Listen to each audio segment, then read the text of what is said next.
a swinging S station in Buffalo, the big WUFO.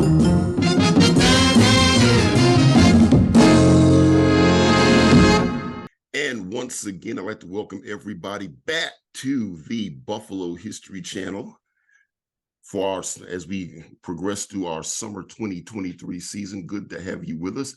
We are continuing in different episodes along the way. I'd like to thank all of you, of course, for supporting our very unique series that we had in the spring season, the Soul of Buffalo TV series, as well as the Legends of Buffalo radio series. We're continuing them with more Buffalo legends, and I have one from the radio world with me today. Back in the day, you knew her on radio station 1080 AM WUFO. She was Lady Love Laura Dean. I'd like to welcome her to today. She's known as Dr. Lynne Haze, and we'll talk about that later on in the interview. But Laura Dean, Lady Love, welcome to the Buffalo History Channel. I am excited. Thank you for having me. And thank you so much for being here. It's certainly an honor to have you with us. Yeah. So the best place to start, as always, is from the very, very beginning. Laura, what was it that inspired you to get into radio? How did it begin for you? Well, for me, it was music. I always had this passionate love for music. I love music. Right. I was in a singing group, before getting into radio. And we actually, when I come to Buffalo, we still get together and sing, believe it or not. Okay. But my mother actually inspired me to try radio. I was kind of in between, because I've been getting in a little trouble here and there as I was coming up in those streets. And so my mother, suggested to me, well, why don't you try radio? You're always on the phone. I'm like, I don't know if that's the inspiration, but I kind of took it. Right. And so they had a school in Tonawanda, Advanced Training Institute.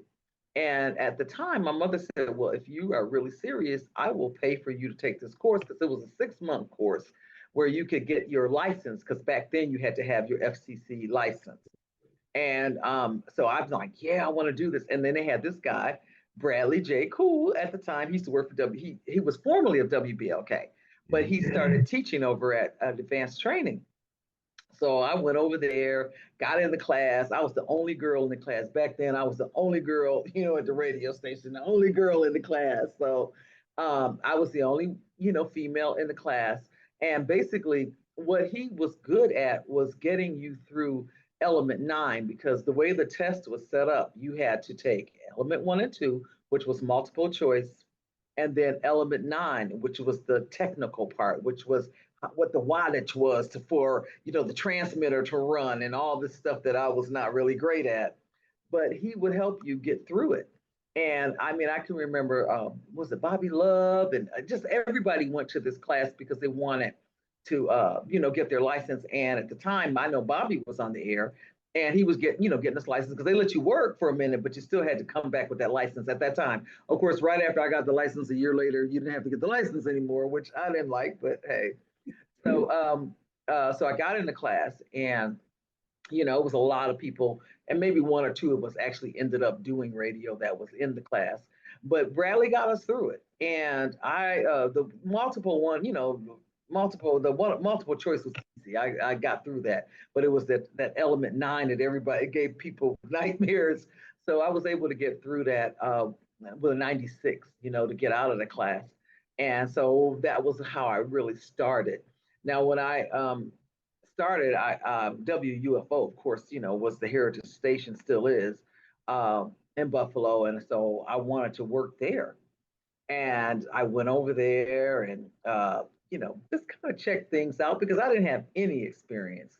So when I get out of school, and it's a difference, which I've learned, there's a big difference between going to school and actually having some experience, which yourself, between the two. So I get, I'm wet behind the ears, and I go in there, and Byron Pitts, I don't know what it was. Byron took a liking to me in the sense of, okay, well, you know what, I'm going to give you a shot, because, I came out, I had my license. So that, was a little bit impressive. And so I go in, and I said, well, whatever. So I ended up doing weekends there. I did news. You know, I would get Mr. Mullins a cup of coffee if he needed it, you know, whatever was needed at the time. That's what I did because I really wanted to get in. And so Byron had got in, he trained me and got me ready. And I remember the time was like, well, I was part-time on the weekends, and Danny Harris was there and Byron. And then and myself, I came in eventually and was doing it full shift. But at the time, I was doing weekends. And so I was so excited though. That first day, I'm like, oh, I'm gonna be on the radio. I'm gonna be on the radio. I'm so excited. Told all my friends, because you know, I'm little friends that were still in the streets. My, you know, my mother one were trying to pull me away from that element of people. And so I told everybody I was gonna be on there. I was so excited.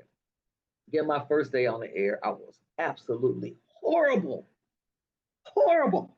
Okay, so I mean, you know, You I didn't missed say any profanity, did you?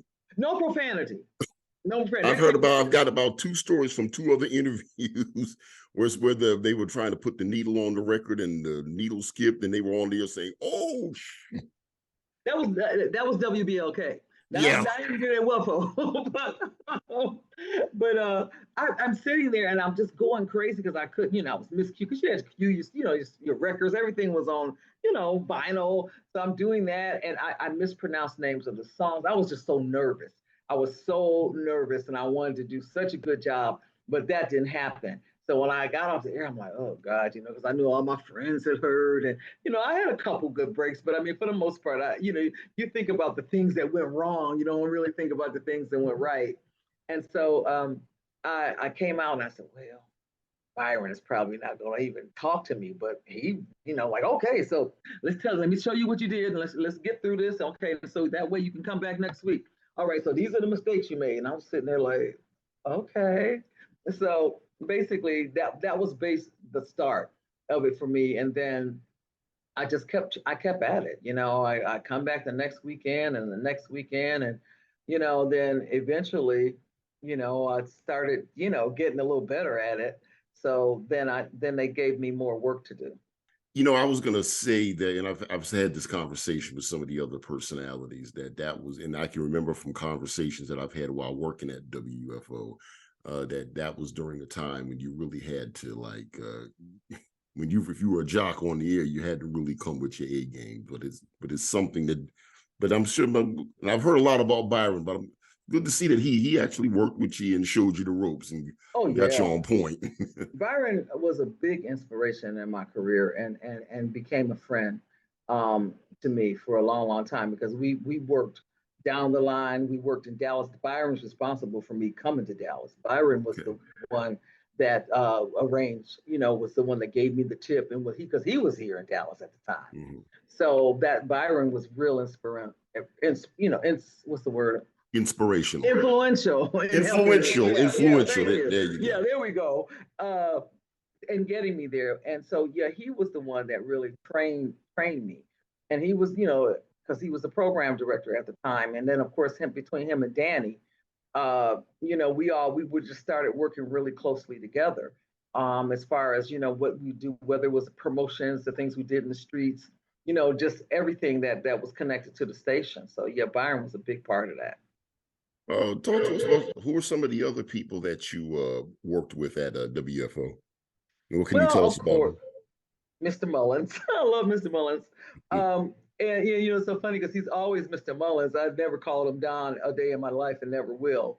But he was definitely you know, very inspiring to all of us. I mean, just, you know, because I always loved him because he always came in, he had a suit and tie. He was always, you know, he was pleasant all the time. I mean, now you go through your career, you know, people aren't always like that. You know, he takes, hey, so Miss Dean, how are you today? What's going on? You know, he just took the extra time, you know, in spite of whatever he was dealing with, to be pleasant. And I always appreciated that.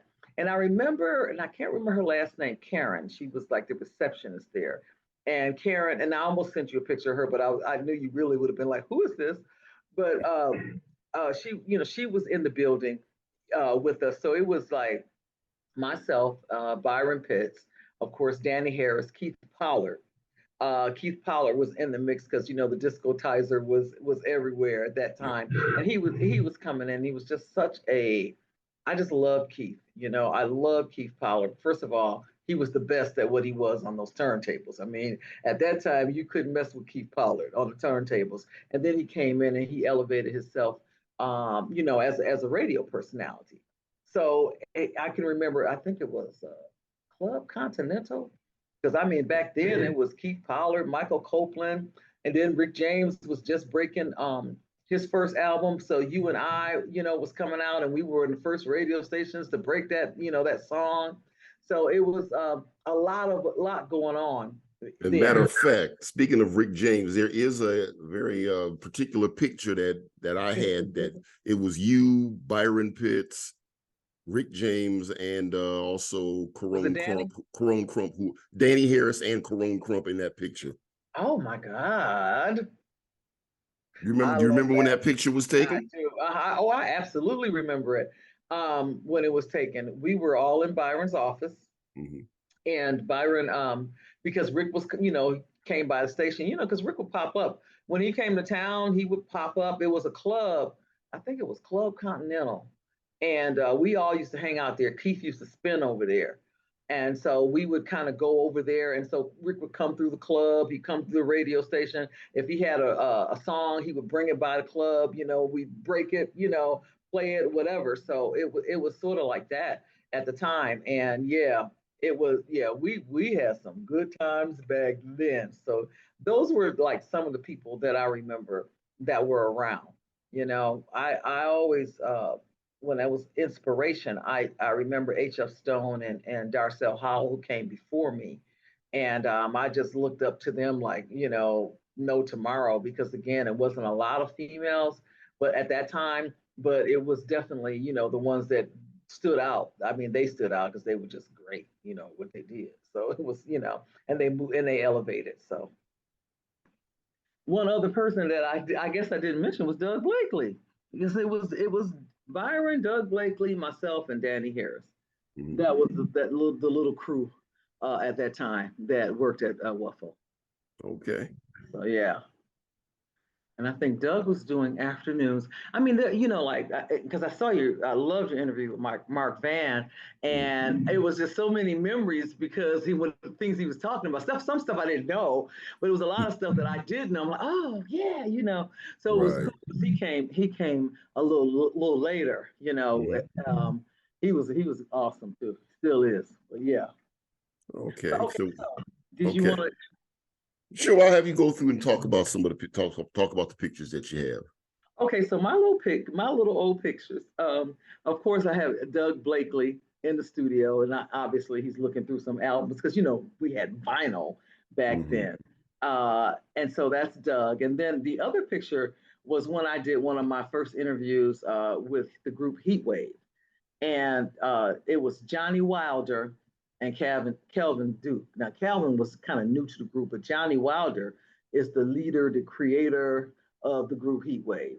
And again, he was just great. I mean, when he was on stage, he would do flips. He was doing all this stuff. So it was really sad to see when he had that accident, made him, you know, paraplegic. He could never walk again. But he still kept that group going. This man had, and even then, he just had this energy and this, you know, kindness about him, but you could tell he was on top of everything when it came to that group. And then the next one, the black and white picture that I have, this was with the group Blue Magic. Now, when Blue Magic came to town, I used to love me some Ted Mills, I still do. So to get a picture with them, to interview Ted Mills and Blue Magic when they had, you know, hit after hit after hit in Buffalo, they came to Buffalo a lot, you know, as far as performing and stuff. So that was Blue Magic, Ted Mills, and I don't remember the other guy's name, but he was a member of the group.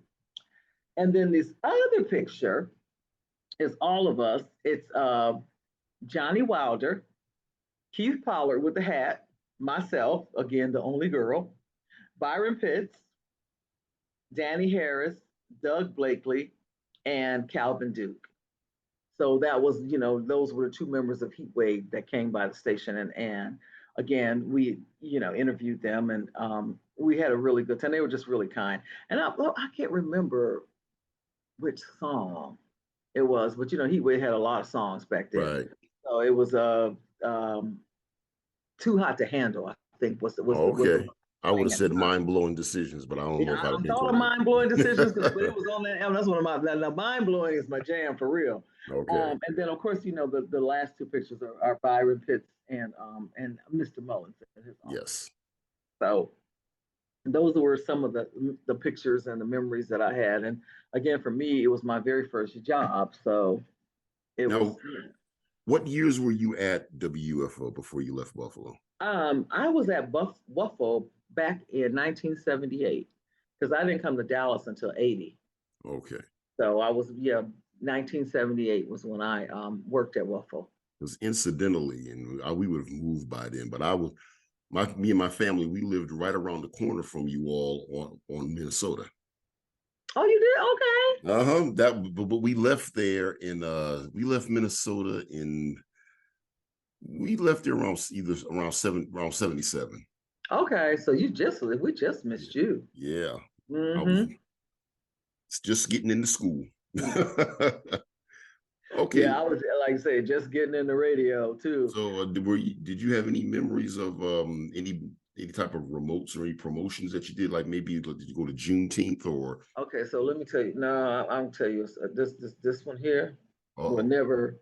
So Uh-oh. Byron and his bright ideas decided that we were going to do you can have a date with your favorite radio announcer. Okay.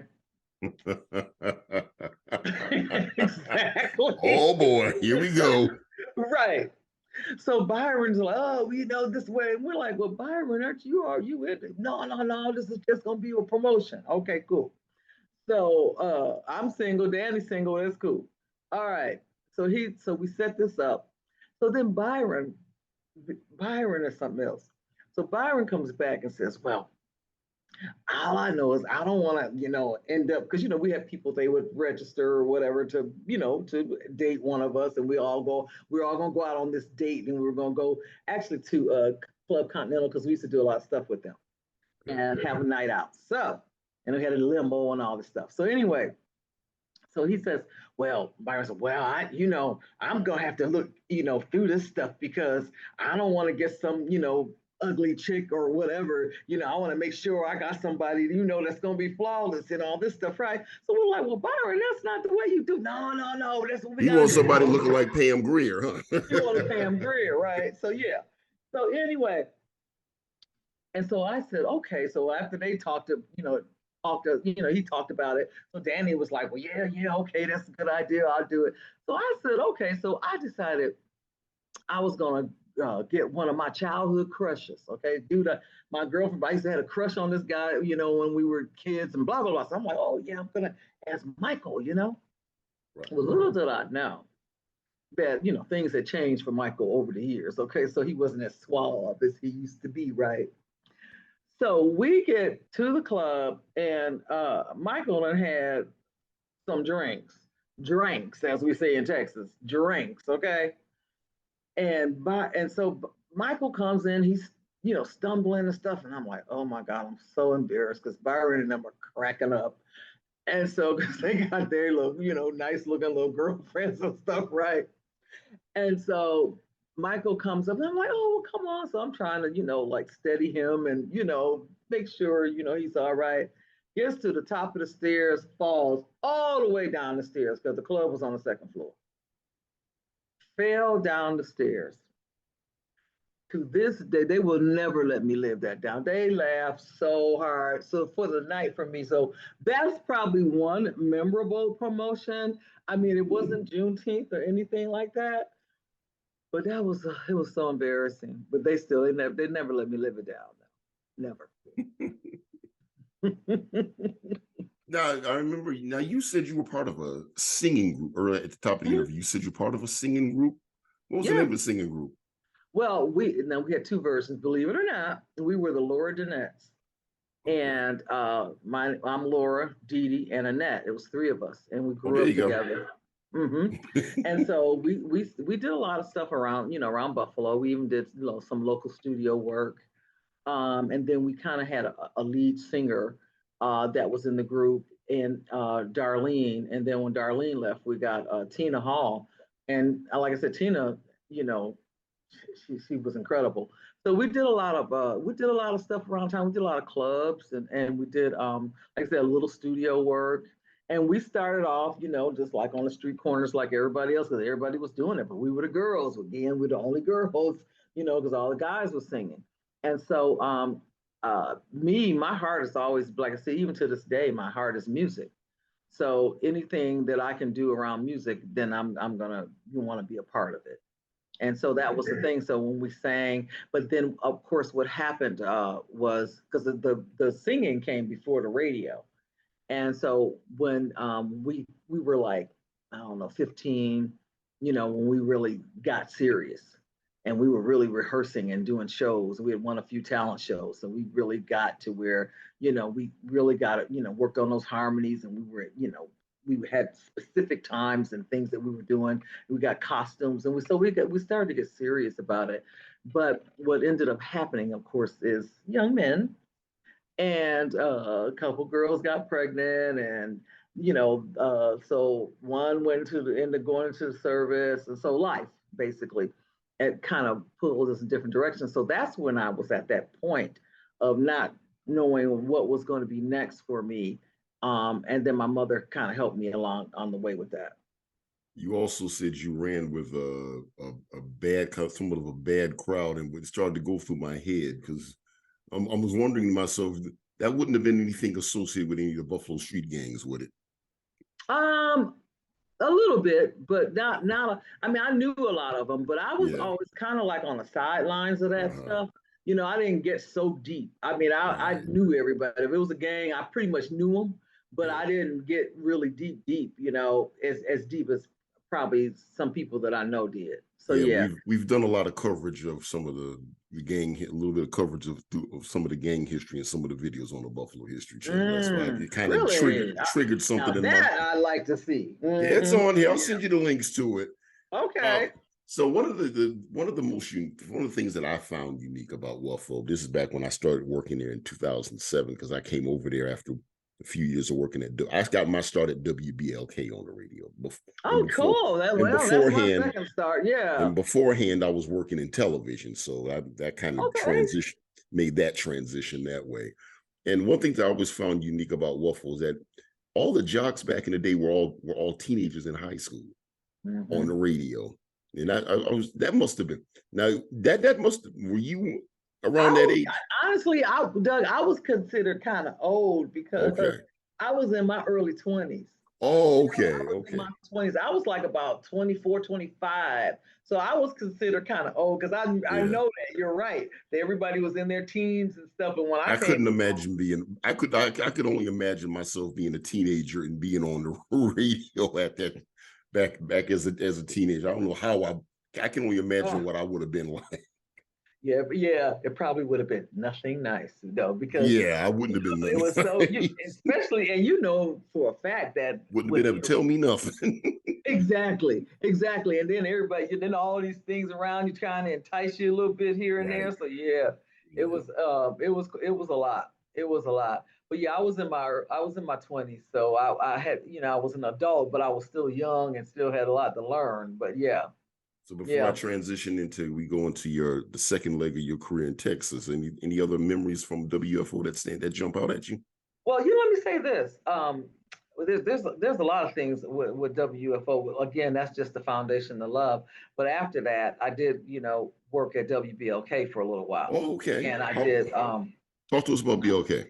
I did. I worked all nights. Again, another thing, you know, because I was really hungry back then, you know, as far as wanting to, you know, because the WUFO thing faded out. Dot Byron left and came to Texas.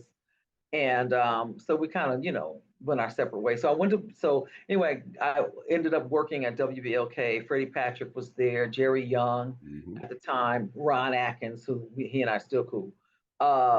And myself, but again, I was the only girl. And so they put me on all nights. So let me tell you, now here's you want to hear a story? Okay. So I'm doing all nights on WBLK. Okay, midnight to 6, and then on the weekends I had to do like think it was midnight. It was still midnight to 6, but I'm doing, it was a Friday night, right? No, I had to do 2 to 8 one night. And now I'm like, I don't know, I was thinking going in there, 2 o'clock in the morning, but you did what you had to do. So I would be there doing that shift, and I'd be in that studio, be there by myself, right? So one particular night, I'm going out because I still was a party girl. So I'm going out with my friends. We had one of the other clubs. I think George Gully was spinning back then too. And so we probably went out to see George do his thing. So we're at the club and we're doing our thing. So I'm like, you know what? I'm just gonna go have a few drinks, hang out with my friends, and then I'll go to work. I don't be work till 2 o'clock. Everything be full tilt boogie, right? So no problem. So I do my thing, go on out, get to the club, go upstairs. That liquor got to me. So back then, you had these long songs, right? Like Grover Wash, all these long songs. They were like, 10 minutes, right? So I put the song on, put my head down, said, oh, let me just close my eyes for a few minutes. 20 minutes later, the doorbell was ringing, and it was the Buffalo police because I had all this dead air. My listeners thought something had happened to me. So they called the police.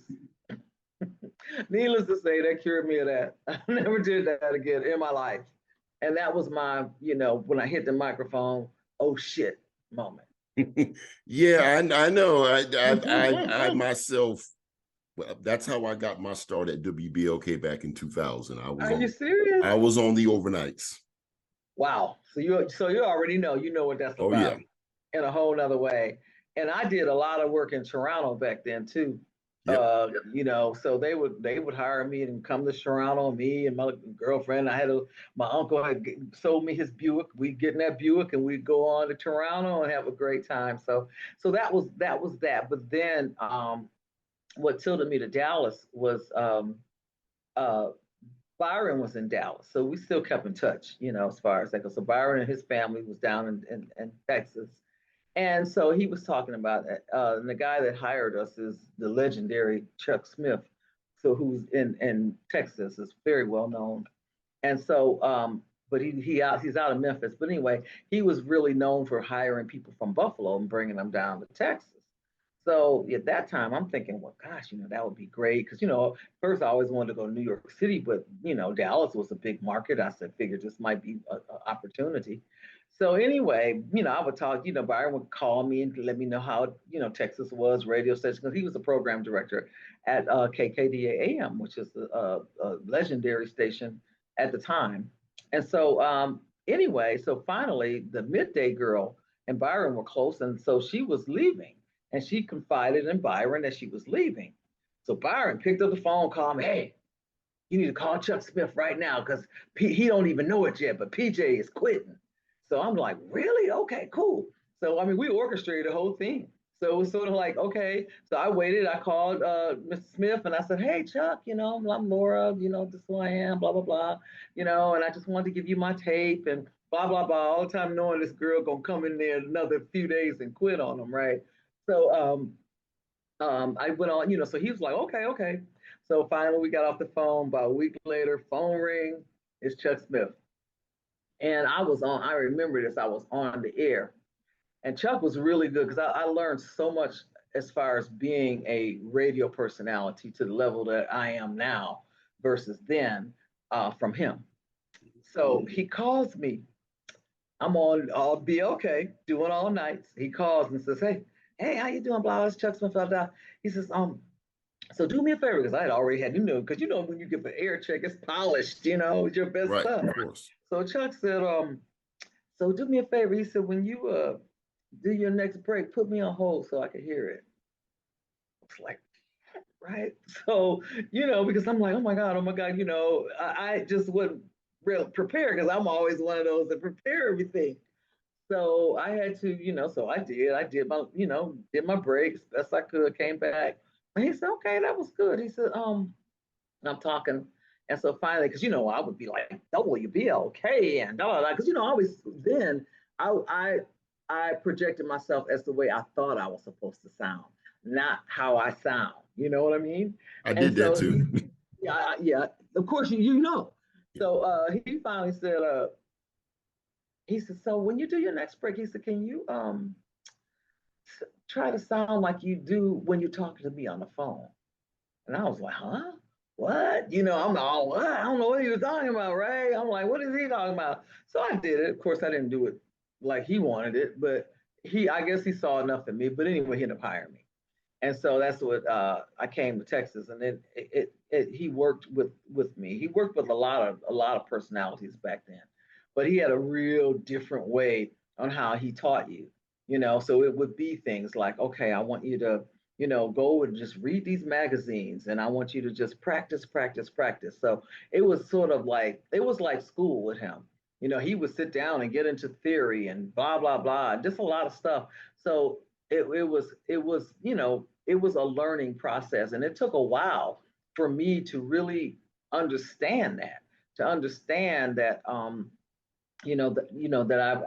I speak on the air like I'm speaking to you right now versus how I thought I was supposed to sound, W. And I'm tell you what, I was so glad when I got away from W's because you have to double. I had a hard time in my mouth with that. So when I got down here with KRNB, K104, I'm like, yes, I can say that. So it kind of worked for me. But he was very helpful, along with him and Byron, because Byron wasn't there long after that, because Byron transitioned into the record business after that. So he started working for RCA, and ended up moving back to Cleveland. So that, I just ended up staying, there. So that was it. And then when I was there, the name situation came from Chuck Smith. So when I got to Texas and I'm on the air, I was doing middays, and there was a guy on the air. His name was Larry Dean. Larry Dean. Okay. And back then, and again, I was a little naive. So I came in, I got on, I said, okay. He said, well, look, I want to change your name. I'm like, why? Well, this guy, Larry Dean, is on the air and you're Laura Dean. So we don't want to get confused, when the ratings come out and blah, blah, blah. And so now I probably would have said, I would have fought that. But then I was so excited, like, oh, okay, okay, I guess. So he said, well, why don't we change your name to Lynne Haze? And I'm thinking, oh, that's kind of plain, but okay. And so then I saw the way, he spelled it, Haze. So I'm like, okay, I kind of like that, because it's something a little different. And that's how Lynne Haze came to be. Now, Larry Dean probably was off the air 10 minutes later, but the name, I ended up keeping it. Yeah, I'm gonna say that it really goes a long way when they take the time to really like work with you and help you in your development. That's how it was with me when I started at BLK, and because I worked under program director by the name of Skip Dillard. I know Skip. That's who trained. That's Skip the is PD the best in the game. Yes. That's the PD that trained me, and I just had, and I came in there.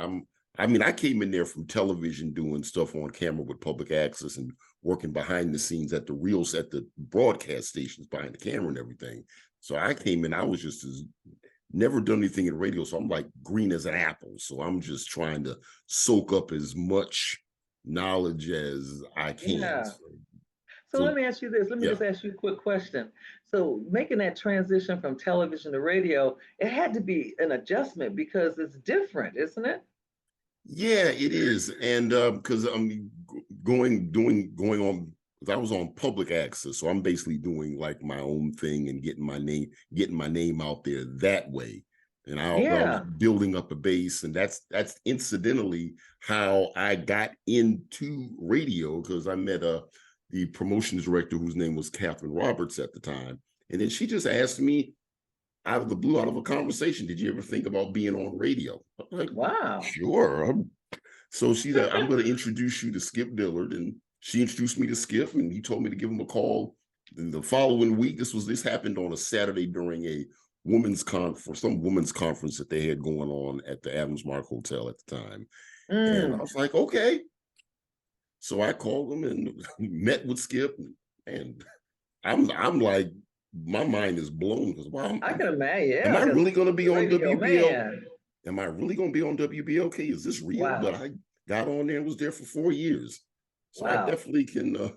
This definitely means a lot when they really take the time to really work with you. It does. And then WBLK is definitely, you know, a powerhouse station. Yeah. So when you look at that, you know, that was the difference I noticed, you know, working at WUFO and then working at BLK, you know, because the signal, number one, I mean, it just reached more people. And so, yeah, that was a different experience. That's cool. Yeah. So, I mean, I came close to getting away from the W myself when WUFO got on FM and transitioned to Power 96.5 FM. So so I kind of had that experience too. So it did kind of feel different not having to start off with the W. I swear to God, because it was be double U. You're supposed to say double, you know, not double. Not double. Like, W. Not double.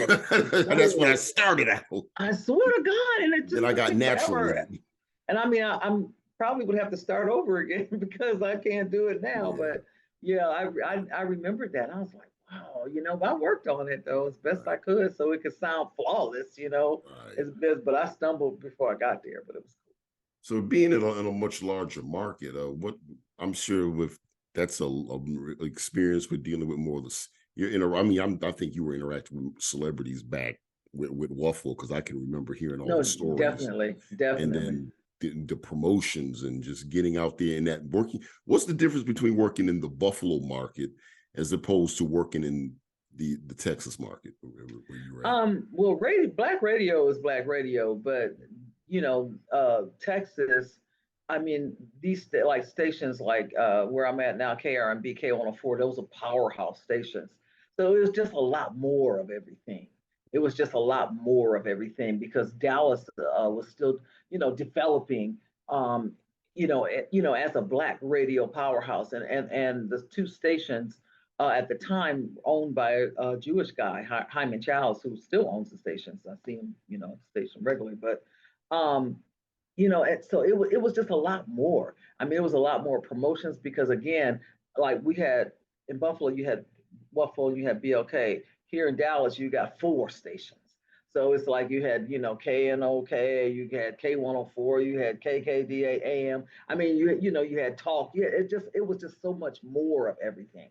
So it was really where I really learned the game and got to do interviews and got to, you know, work as music director for a minute and got to meet celebrities and got to really grow. I got into voiceover when I moved, you know, here.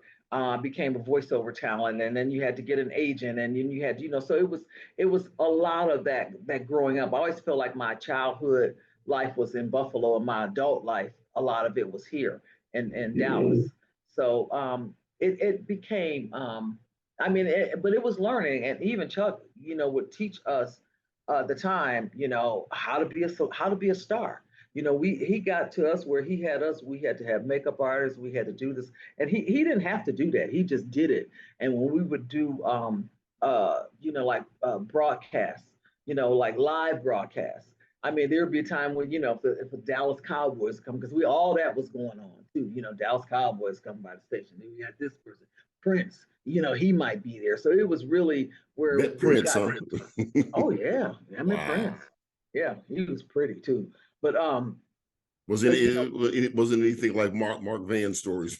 Yeah,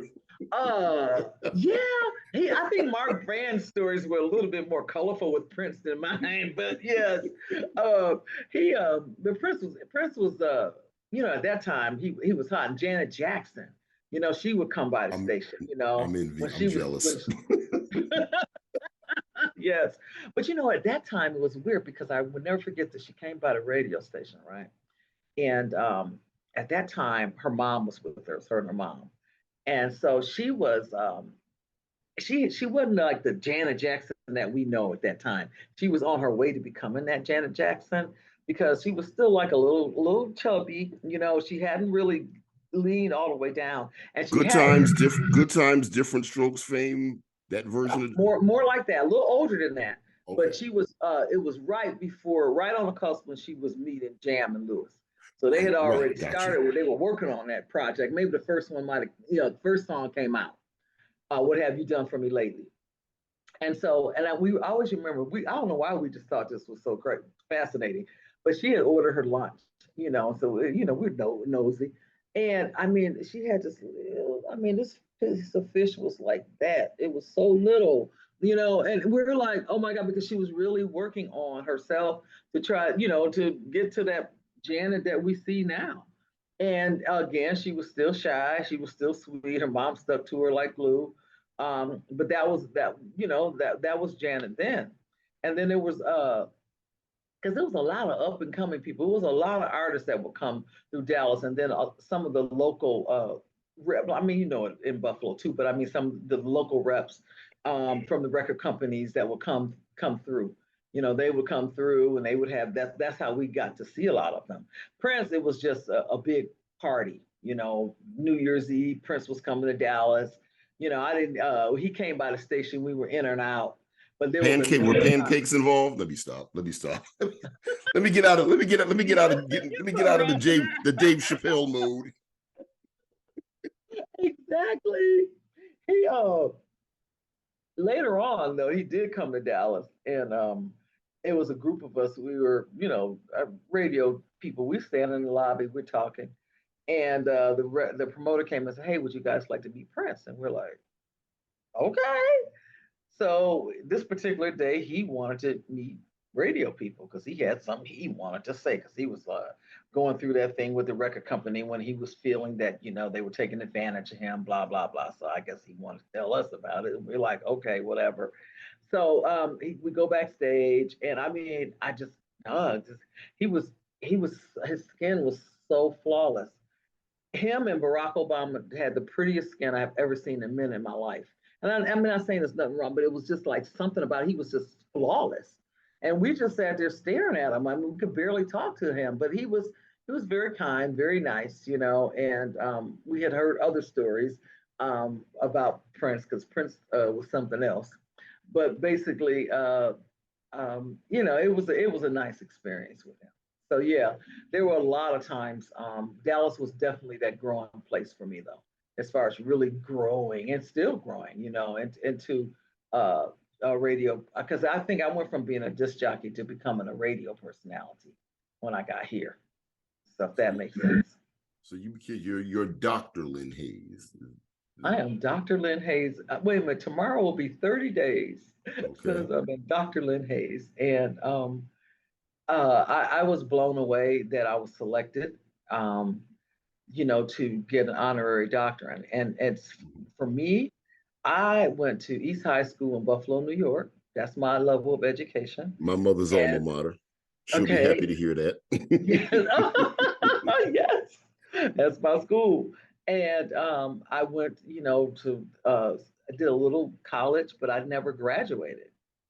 And so for me, for that to happen to me, it was just blown away, because I always admired people. I was like, oh my God, I just admire that person. Oh, but I know at this stage in my life, that's not, something I'm going to do or whatever. So when they called me and told me that I was selected, I was really, blown away.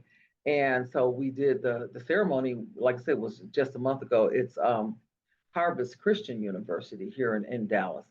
And it's interesting because they're doing things, because if you notice, they're giving these honorary doctorates to people, because what they're trying to do, from my perspective and what I've observed, is they want people that have the experience to come out and start to teach, versus people that are, not that it's anything wrong with people that are teachers or that have gone through the educational system, but if you're going to learn, if a person's going to learn, a lot of times they're going to learn. Because I know for me, if I was looking at music, if I look at an instructor or Alicia Keys, I'm going to Alicia Keys' class, because she's going to give me something from that experience that this other person may not. So they're looking at it from that perspective. And then a lot of these online type schools too, because what's happening is, with education, it's costing, thousands and thousands of dollars, and then you get in debt, when you got out of school. So there are people that are really trying to create it so it won't have that. You can get your degree, and it won't have that kind of pressure on you like it has had. Because again, if you look at the institutions, it's been that way for many, many years. So, things need to change. That's according to some people. That's what I've observed in it. So yeah, so now for 30 days I've been Dr. Lynne Haze. Yes. Well, congratulations. Thank you very much. I'm excited about that. And then they gave me a Lifetime Achievement Award that night too, which was like, wow. And I opened the award just signed by President Biden. I'm like, oh, sugar honey iced tea. So yeah, so that both of those, in one night. And then the level of people that were there that also received, it's like 40 of us, and that they did at this Harvest Christian, and they're really doing some really innovative things at that school. And so I'm just really excited to be a part of it. That's why I got a call from them today, and I'm like, okay, I gotta, reach out because I really want to help. And I think this new way of people getting their education, so it doesn't cost you thousands of dollars and you're in debt. I just think that's a better way. That's just my personal opinion. Yeah, I believe it is too. I believe it is too. Yeah, yeah, but I mean, it's radio is something. I mean, I'm still amazed that I'm still doing it. I'm the longest running female radio personality in Dallas. That's a long time. I'm like, Lord have mercy. Because you just don't know. It's just like I'm sure when you're doing television, you didn't know you're gonna like be doing radio. You just don't know what that next phase is. So I'm really grateful that I'm able to still do it and enjoy it. What would you have to say to someone, and just before we conclude, what would you have to say to someone that's young and up and coming that's looking to break into the radio business? Wow. First of all, it's fun. Have fun. Don't take it so seriously, and also learn your craft. And surround yourself around people, what you want to be. So surround yourself with people that are like-minded, and listen to personalities that you like. Study and learn, because that's the thing. I think for me, when I did voiceover, I would read commercials over and over and over and over and over, and I would listen to the personalities that I like, and I even now I can be, if I'm in a car with my friends and somebody come on with a break, first thing I do, I tune them right out. I'm like, okay, because that's my thing, So I want to hear, how does she do that? Okay, what does she do? How does she end that break? Okay, how does she put that in? Because now we have to do something. We may have to do it in 30 seconds. So how can I be entertaining, fun, give the information, and get out? So it's sort of like all of those things that I learned along the way. But yeah, you surround, because there's no set way to do what we do. Think about it. I mean, you can go to schools. I mean, you did, you know what I mean? It's like if you go to be a nurse, there's a set way that you're going to be a nurse. There's a set, course. But for us, we had to figure a lot of stuff out. So I really want to, use this time too to also like encourage and teach other people too, because that's the thing. I didn't have like, okay, what do I do? No, I went to the radio station, I got me a demo together, so you got to really just, start developing that craft. Okay. Well, if anyone wants to hear you on the radio, whether anybody's watching this in Dallas, I'm quite certain they already know about you in Dallas, but if anybody in Buffalo wants to maybe hear you online or anything, how can they find you? Find me. No, it's I do middays, 9 a.m. to 2 p.m., which will be 10 to 3 East Coast time. But I am on Smooth R&B 105.7. I come on right after Steve Harvey, and I'm right there smack dab in the middle. So yeah, of course I'm on Facebook, I'm on Instagram, I'm all over. So yeah. All right. Well, Dr. Lady Love Laura Dean and Dr. Lynne Haze, I gave them both to you. I appreciate that, Doug. I really do. It was an honor to have you on the Buffalo History Channel as part of our Legends of Buffalo radio series. Thank you so much. I really appreciate it. All right.